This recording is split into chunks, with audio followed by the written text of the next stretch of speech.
ඊශ්‍රායලයේ කුඩු වෙලා කියනවනේ මේ දැන් මේ මිසයිලයක් එනවා කියලා දැනුම් දෙන සයිරන් සද්ද මම හිතන්නේ ඇයෙනවද දන්නේ නැහැ. ඇයෙනවද සයිරන් සද්ද? මේ මිසයිලයක් එනවා කියලා දැනුම් දීමක් කරන්නේ මේ. අපි බලමු කොහෙන්ද මිසයිල් එන්නේ කියලා. ඒ කියන්නේ මේ සයිරන් සද්ද එනකොට කට්ටියට කියන්නේ ආරක්ෂිත තැන් වලට යන්න කියලා. මේ තියෙනවා ෂෙල්ටර් වගේක් මොමින්ද. පේනවනේ මේ ළමයි යන්නේ මේ ෂෙල්ටර් එකට යන්නේ. ඒ ආරක්ෂා වෙන්න. ඒ අවශ්‍ය කරන ෂෙල්ටර් එකට තමයි මෙයාලා යන්නේ. මොකද මිසයිල් කොහෙන් එනවද කියලා දන්නේ නැති නිසා ඒ ආරක්ෂා වෙන්න කියලා තමයි යන්නේ.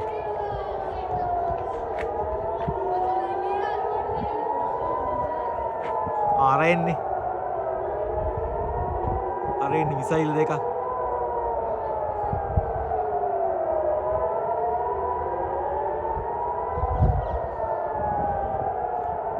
පිපුරුව.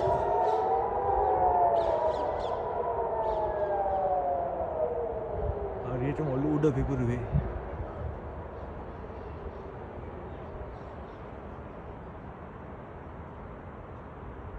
අන්න සද්ද ඉවරයි. ඒ මිසයිල් ටික තමයි යාව ඒක පිපුරුවා. උඩේදීම පිපුරුවා. දැන් සද්ද ඇයි? කන පැලෙන්න සද්දක් ඇයි?